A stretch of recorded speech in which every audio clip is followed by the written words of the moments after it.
I feel like straight up, if you invite someone to a reception between the hours of 5:30 and 6:30, you should feed them a meal. Dinner should be involved. Yes. Thank Yes. you. And Not like snacks. No, I'm not, especially since I can't eat cheese or crackers. yeah. A wad of grapes is not going to hold me over. That's my next band is a wad of grapes. Yeah, that's awesome. uh,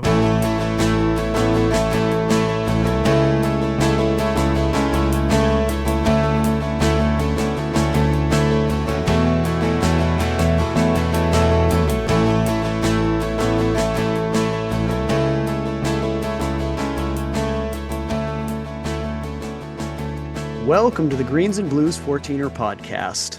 On this episode, Eric goes solo, Zach relives his Sesame Street days, Ah, and ah, Eric ah, ah. recounts to us a hike in the 10-mile range that did not go quite as intended. So, Eric, I'm the host today. I love it. We should do Today this we're more often. role reversal. Like, what's that movie where they swap places? It's Oh my family gosh. swap, or I It's don't know. I don't know, Freaky Friday or something Freaky like that. Friday. It's Freaky Tuesday here. Today we're going to be talking about a bit of a fiasco Mm. that Eric had, low grade series of mistakes that Eric made recently on a hike or series of hikes, as it were. Make it sound like a And fever.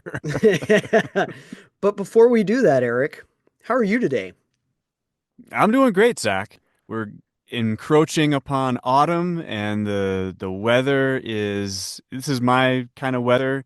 So oftentimes we try to go to near us, Guanella Pass, and Hmm. see the leaves change on the aspens.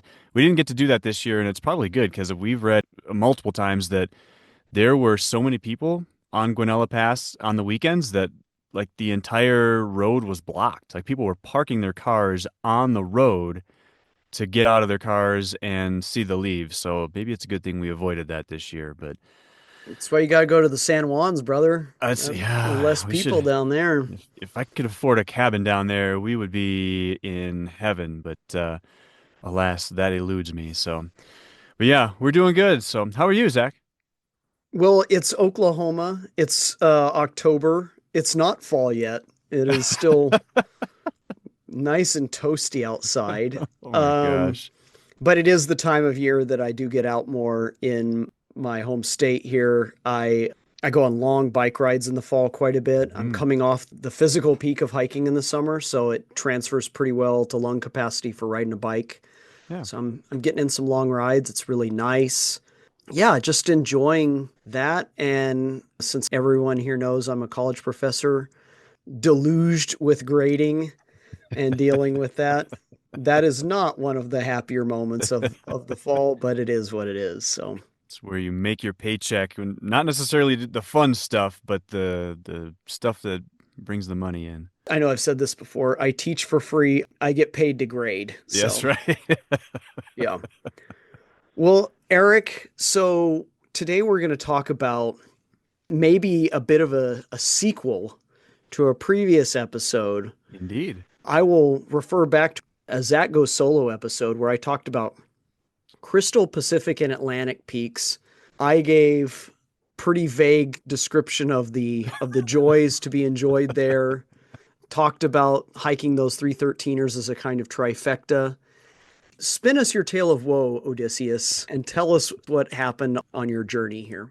So, yeah, I guess this is kind of an Eric Goes Solo as a, like you said, a sequel to the Zach Goes Solo. And you mentioned a vague description, but I would actually say your route description for how you summited Crystal, Pacific, and Atlantic was, I think it was specific enough to where I kind of tried to copy off of that. And so as part of that, tried to, do all my research and look at the topo maps. And I did not find a route description anywhere online that matched how you did it. And so part of me was actually going to I'm try unique, Eric. you. I actually had it in mind to try and and I did take a bunch of pictures and videos in the hope that I could develop a route description that, would translate to online.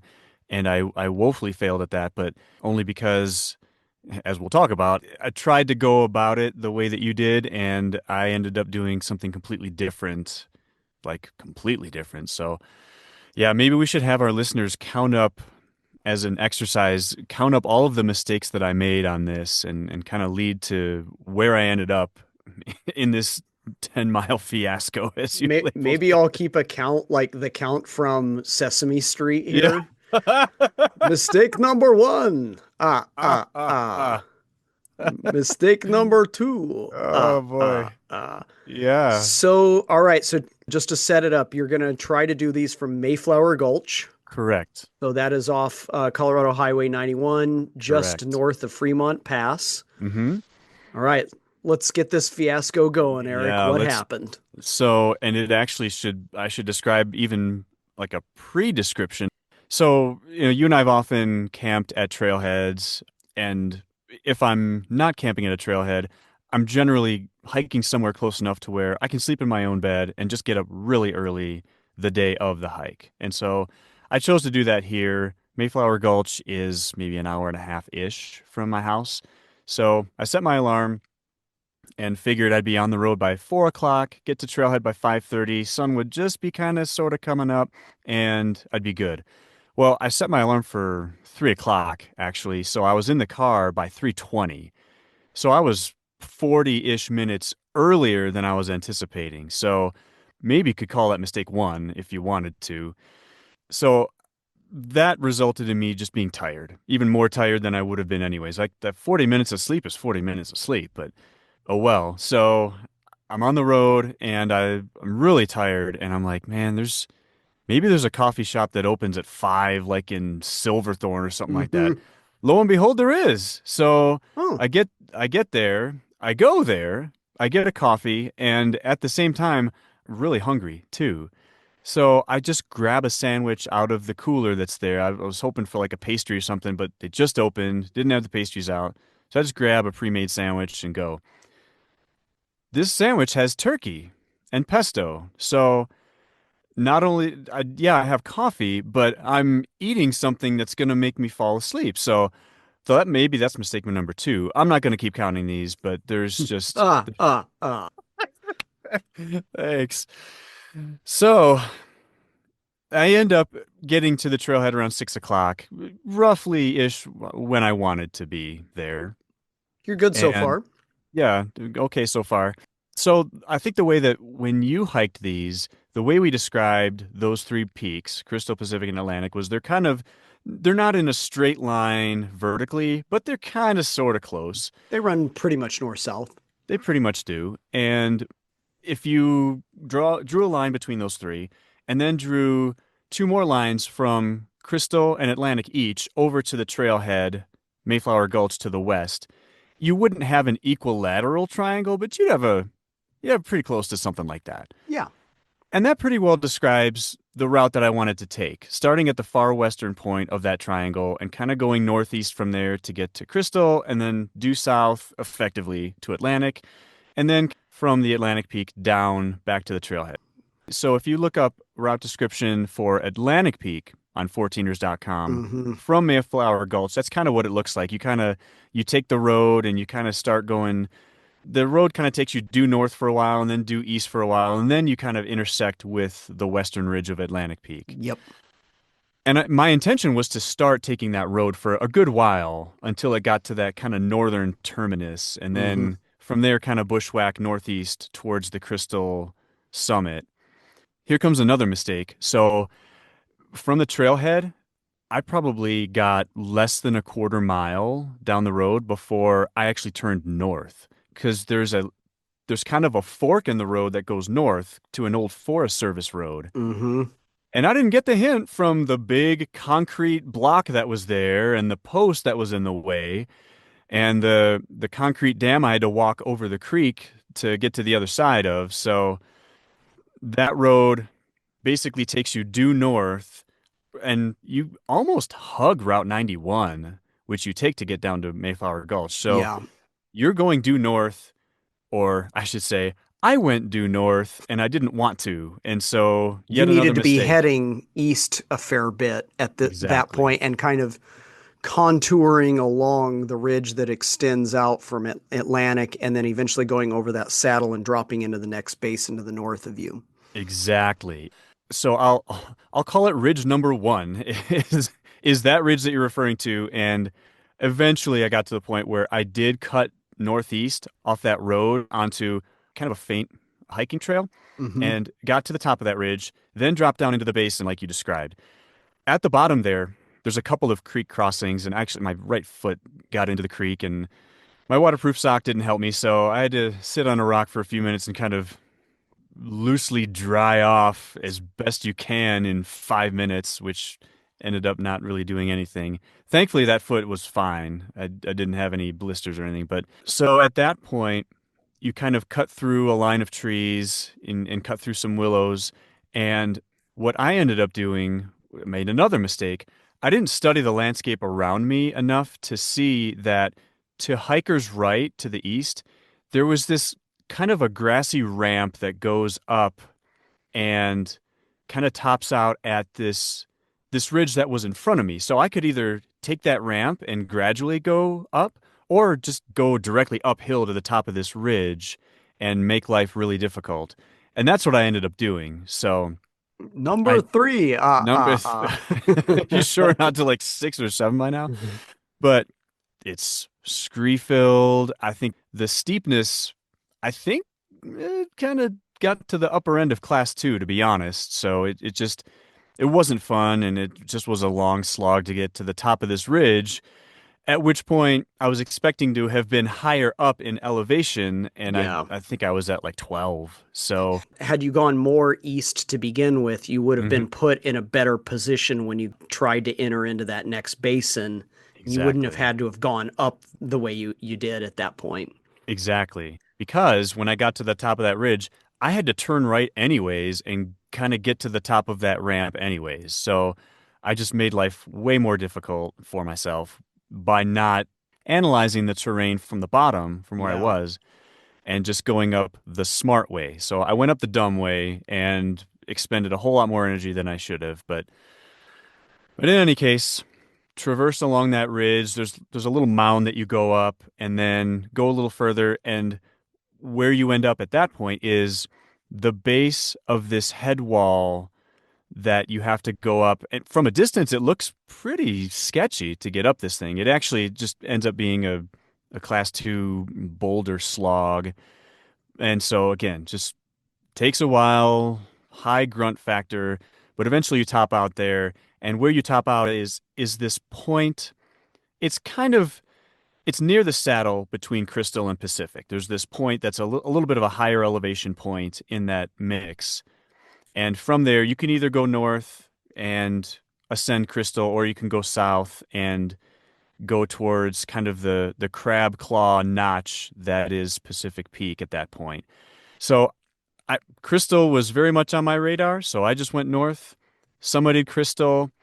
Just for reference, what I did when I climbed Crystal, Pacific, and Atlantic is I actually went to the saddle in between Crystal and Peak 10. Oh, okay. So I went all the way, I went You that went far around. north. I went Yeah. around it because that's a much more gentle saddle between those two. Oh, that sounds glorious. And so I went around to the The north saddle side. between, yeah, to the north side of Crystal and then ascended. And then I just basically did it like a dragon's back, Mm-hmm. going Crystal, Pacific, Atlantic from there. It meant I had a little bit more work north, but I saw what you saw when I did it, which was that kind of head wall that you had to Mm-hmm. climb up, and that did not look enjoyable. And so the saddle between Peak 10 and Crystal's much more doable in my Mm-hmm. book. And it actually has something like a goat trail or a hiker's trail on it. Okay. That makes a lot of sense. So at this point, you're at the top of Crystal Peak. You've Yes. you've done a lot of work to get up to a Done. centennial, so Oh my congratulations on that. goodness. It was, yeah, the grunt factor was Probably way more off the charts than it should have A been. lot of hands on knees. Yeah. Yeah, lots of short breaks and lots of long breaks. So at this point, it's 10 o'clock in the morning. So I've been hiking for a solid 4 hours Yeah. just to get to the top of Crystal. And you've gone maybe 4 miles at this point. Probably something Kind like of that. Yeah. slow going. Yeah, very slow going. So I need to decide, like, am I up for Pacific at this point? Because looking at Pacific from Crystal, from the saddle, whatever, it just looks hard. I wouldn't say whether it's enjoyable or not. It just looks difficult. I can't imagine how it would be 2 plus. Like, it looks even harder than that. So when I started planning this trip, I saw a mountain to the southeast of Crystal that I thought, if I've got some extra time, I can maybe give this a go just to kind of maybe get revved up and ready for Pacific, Mm-hmm. as if Crystal wasn't enough. Yeah, right. So, so this peak is called Father Dyer. It's an unranked, But a and great peak. oh my gosh, this was my favorite part of this entire hike, this whole day. You just descend off of Crystal to the southeast, and you basically ridge walk for about a half mile or so, and you get to the summit of Father Dyer Peak. You really don't gain a whole lot of elevation in this. I think to say that there's a saddle between the two might be a little misleading. It's actually just going down and then just kind of ridge walking all the way to Father Dyer. And there's a few bumps in the ridge along the way, so you can choose to either go up and down those or kind of drop off to the side. Either side actually works, Mm-hmm. and just kind of take the class two hike on the way. But when you have the chance to be on top of the ridge and hike on the ridge, that was a blast. I loved doing that for That's the a. half mile or so. I've come within probably 100 yards of the summit of Father Dyer just doing that ridge because it's Yeah. great. I did Peak 10 Mm-hmm. on separately and then wandered over there one day and almost did it. This was before I was keeping track of 13ers that I was Mm. hiking. But yeah, it's a great view, great area. Terrain's pretty smooth. So at this point, I don't feel a lot of mistakes. This is fine. So you've gone from Crystal to Father Dyer. You've done two 13ers in a day. So you're enjoying the views. What happens after this? So after this, and so I met a couple guys on the summit of Father Dyer. Hmm. They had come up the other side through Mount Helen, Which is which a class three, is, pretty gnarly hike. yeah, class three, and they felt like they encountered a few class four moves on the way too. So took them 4 hours, I think, to get from, I think they parked at Spruce Creek Trailhead on the east Hmm. side. It took them 4 hours to get to Father Dyer. It took me 4 hours to get from Mayflower Gulch just to Crystal.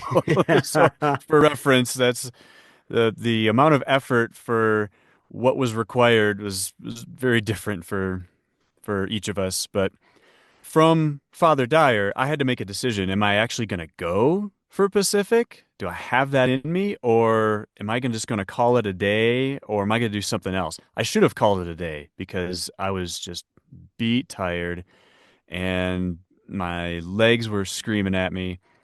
But no, I hadn't had enough apparently at that point. So I your looked your to dogs were barking and you weren't answering. I was not answering. I was being a doofus. So to the north of Father Dyer, off of the northeast ridge of Crystal Peak, is Peak 10, as you mentioned. Hmm. So I decided, why not beat myself up more and try to go back to Crystal, kind of skirt around the southeast face of Crystal Hmm. while descending towards the saddle with Peak 10.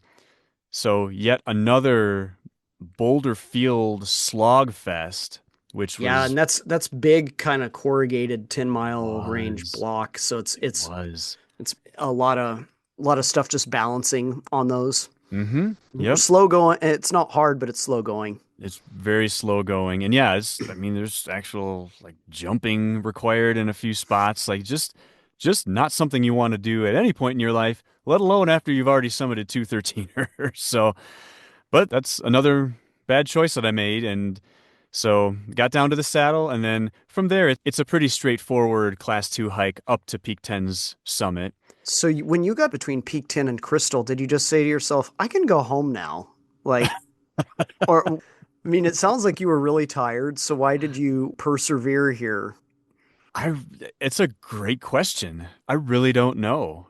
So when I got to the summit of Peak 10, I noticed, I should have known this, there's a road that goes up to a weather station just down from the summit of Peak 10. Hmm. I don't know why I didn't realize that, but I looked at that and said, boy, that would have been a much smarter thing to do if I wanted to summit Peak 10. So why did I do it now instead of taking the road? I have no idea, but that would have been the right way to do it. So I think I just saw it and said, you know what? I'm tired, but that looks within reach. Let me give it a shot. So you Yeah. go and you tag Peak 10, 13,600 something feet. Good Yeah. for you. And now you're really tired. Really tired. And I have to get back. Yeah, So, so now you got a little bushwhack coming home. oh my gosh. And so, yeah, I don't know how many times I've said Boulder Field or Slog today so far, but I had to recreate those again just to get back to the saddle between Crystal and Father Dyer, and then down that head wall between Crystal and Pacific, and then look for this grassy ramp that I missed on the way up. Well, I found it on the way down, and that made it a whole lot easier. But then I had to reascend the ridge again. I could either reascend it at the very end or just go around it, but Mm, going around would have just taken a lot more time. you didn't Uh, want to drop down sooner into the Mayflower Gulch and yeah, try to bushwhack. You wanted to recreate kind of the path that you took exactly. coming in. Okay. Exactly. So So, you and went with what was familiar, even if it came at the expense of your feet and your my feet well-being. again. Exactly. Both. Yeah. And so, yeah. And actually, at that point, there was some clouds that were starting to come in. Like the forecast for that day was supposed to be pretty clear. And for the most part, it was. But at that point, it was starting to get a little cloudy. So I had to pick up the pace a little bit. And I was basically below tree line that whole time. So I wasn't really in any danger. I just didn't feel like getting rained on. But at that point, I could feel on my left foot, my middle toe was really starting to get irritated. So eventually got back to the car. At that point, it was 4 o'clock in the afternoon. That's a So long day. I'd been on the mountain for about 10 hours and took off my left boot and my socks. And yeah, I had a black toe on my left foot at that point. I just beat the pulp out of it. So, There's a lot of that downhilling, kind that's of exactly, ramming it into the front toe of your exactly. boot. Yeah, Exactly. It's I've done exactly what that. did it. Yep. So, yeah. So I don't know how many mistakes that was on the day. And I was hoping if I could have gotten done earlier, I could have gone to my favorite Blue Moon Bakery in Mm, Silverthorne, but they close at 4, so I didn't get done fast enough. So, yet another that mistake to add to the that, in list. my opinion, is the worst mistake of the day. Of all the stuff you did, that may be it right there. Feel like Dr. Phil here. The And what were you food. thinking? Yeah, exactly.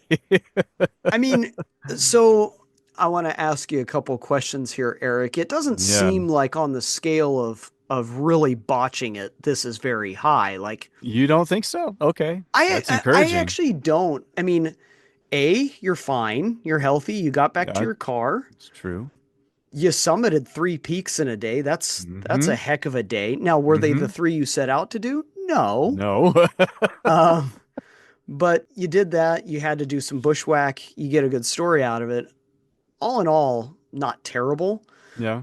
My big question though is what would you have done differently if you could replay the day? Let's say you still find yourself at the trailhead at 6 a.m. You've got some coffee and a pesto sandwich in you, garlic at 6 in the morning, which sounds terrible. What would you have done differently than what you did here? That's a great question. I think it probably would have lied in just some of the details. I would have taken the road from the trailhead a bit longer. Mm-hmm. I would have taken this little ramp in between a couple of ridges to the west of Pacific and Crystal. Would have made life a bit easier. So would it have saved me a whole lot of time? Probably not much time. Would it have saved me some resistance? Yeah, that would have been probably the big thing that it would have helped me on. I would have tried to get over the lack of energy and I guess the fear when I would look at Pacific and say, you know what, I should really give this a go today. I should really try this. This should be doable. I should be able to kind of find a second wind somewhere in here and give this a whirl because that would have not only accomplished the goal that I wanted to go after, but the way that I ascended Crystal and Father Dyer and Peak 10 would have been a whole lot more efficient if I had done it from the east as Yes. opposed to from the west. Yeah. Your itinerary was set up to do Crystal Pacific Atlantic. Exactly. That trailhead is better for that than the Spruce Creek is better for what you did that It day. would have been much better. It would have been a whole lot less round trip. It would have been a whole lot less up and down too. Mm-hmm. Like the gain and loss would have been far less than what I'm afraid to calculate what I actually gained and lost that day because it was not a wise way to go about hiking those particular three peaks. So, yeah. So, Eric, I mean, it sounds to me like, I mean, again, I'm not your therapist. I'm not here to make you feel better about yourself. But That's what I was hoping for today, actually. have you thought about your parents? Um, it sounds to me like your big regret, or I guess the thing that you would change for that day, is you would have gone for it. Is that right? Like you would Yeah, have. that's So, fair. in that moment, I think these are really interesting moments when we hike that we run into these situations where sometimes you look over at something that you know in the abstract you can do. I know your hiking ability and you've done stuff harder than what you were looking at there. So in that moment, you just thought, that's too much. I'll go do this other thing first and I'll just see where the day takes me. Is that kind of what's Mhm. going through your head? For with Father Dyer, yes, that was exactly what I was thinking. Let me do this first and then see, do I now have the gumption to go after Pacific after that? And then once you get on to Father Dyer, you're too tired to do Pacific at that Hmm. point. Yep. Yeah. So let me say here what I think your second judgment there was totally spot on. Mm. I think your second judgment was really wise, which is I've done Crystal and I've done Father Dyer. I don't have the juice to do Pacific and Atlantic Yep. because once you do Pacific, you are committed to doing Atlantic. For sure. The class 3 down climb off Pacific is more than you got the stomach for that day. Yeah, I don't have it for the West Ridge of Pacific at all. So, I mean, even though you're giving yourself a hard time here, I think that probably if you made one mistake that day, it was not doing your original plan. But Hmm. everything after that, yeah, you probably could have gone a little further up the road, but it's a bushwhack, right? Like, Yeah. I mean, there is a right way, but you did your best. You made it. Hmm. It sounds to me like that second decision you made, or the big decision on Father Dyer to not go after Pacific, was the right one. I don't know. That's my kind of post game analysis of of what happened there. I think you did the right thing. I've had to make that call a number of times too. I had to do one Mm. this summer where I hiked Little Horn and then Fluted Peak, and I got No, to the for top of sure. Fluted, and I was gassed, You've spent. and Yep. I was spent, and I was like, I really planned on doing Horn Peak today, which is would have made it into this big kind of horseshoe shaped loop. I thought I don't think I've got the juice to go over there and get that, but dang it. And that's why I asked you that question. Sometimes the biggest quote unquote mistakes we make are just things that we actually regret. Yeah. And that in hindsight we wish we had done. And if I could take my objective, rational self that's operating here and now and talk to that guy, it would be like, hey man, you just need to go do that Yeah. because suck it up. Um, but at the time, you're seeing the terrain, you're feeling your body, and you're just making the best call you can. Yep. Well, I appreciate that encouragement, Zach, and I'll give you my credit card number because I feel like I owe you a therapy session here. So I don't take major insurance, tell you that. you take green chili cheeseburgers for payment? Oh, a half a one for therapy there. So those are the things that you kind of look back on. Any wisdom that you would glean from this experience that you're going to take with you in future hikes? You know, I think you just summed it up, Zach. I think just go do it. I mean, sometimes we do have to kind of course correct and play some things by ear when we're on the mountain, but the course correcting I tried to do, there was a whole lot more effortlessly to it, and it made it just that much more strenuous. So, yeah, stick to the plan when you can, and if you have to change, then that's fine. But I didn't necessarily have to change, so I think it just caused more stress on the day than it had to. So, yeah, I think you summed it up well. Just stick with the plan unless you have to change it. I think that happens a lot on 13ers Mm. where what's that Mike Tyson quote? Everybody has a plan until they get punched in the face. Yeah.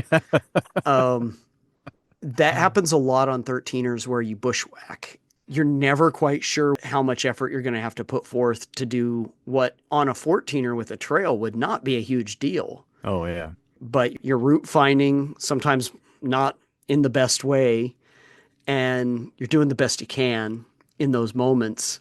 Yep. I think what you did, you made some lemonade. You still managed to hike 3 peaks and you made the best of it. But a lot of the time, I think what we have to prevent in terms of thinking about my future hiking is the cascading of errors, Mm. where I think this could have been a very different story if you had gone on to Father Dyer and said, you know what? I'm going to go over to Crystal, then I'm going to do Pacific, and then I'm going to do Atlantic. Mm-hmm. I'm sure you would have made it to your car, but it would have been very late and you would have had maybe a little bit more of a story to tell. But It would have been very that's, painful. I think you did a good thing. I think you cut off further harm by taking the way you did. So, well, that's interesting, Eric. I, I think that's a great story. I think it's good. By the way, is your toe healed up yet? Oh no, it's still black. I still have a black toe from my last hike too. So Oh, you do? Okay. yeah, How from coming down off a fluted peak. from That Fluted and Little Horn? yeah, that hurt my foot pretty good. Yeah, it's Um, uh, no fun. maybe our heart heals faster than our toes do. That's very poetic. I like that. I'll take that with me. So I don't know if you have an answer to this, but if you were to give a song to this particular experience, did you think of one at all? This may be a Greens and Blues first. I actually had two songs for this one. All right. So going back to wanting to kind of create a route description for this, I thought of a song. It's called New Map by a French electronic slash alternative rock band called M83. And it's great. It's maybe a little melodramatic. There's discussion of adventure and do you have the desire? Can you do this? I didn't have those lyrics in mind in the interest of making a route description, but just in the interest of completing these 13ers, going on this adventure. Can you do this? And when I'm having my coffee and my turkey sandwich, that was the song that came to mind. That was in my mind for a lot of the hike. It was very helpful in kind of giving me the little boost to Hmm. continue going on.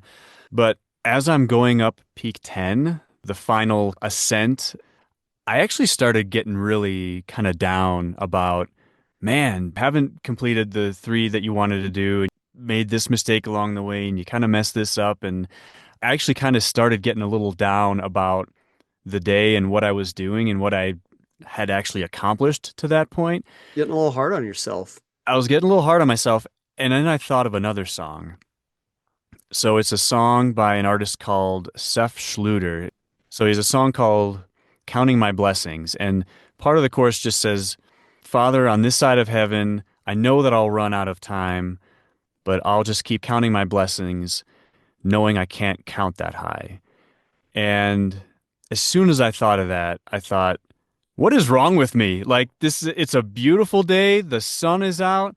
I'm about to summit my third 13er today, to your point, Zach. Like there is so much to appreciate and be thankful for and have gratitude for. As soon as that song came to mind, my outlook kind of changed and picked up the pace a little bit more and appreciated the day a little bit more, the pluses and the minuses. Hmm. And so at that point, that song was stuck in my head. And then all the rest of the way down Peak 10 and then back down Crystal and then back down to the trailhead, Yeah, I think both of those songs are appropriate for the fiasco that I had. And they're both Well, appropriate for different reasons.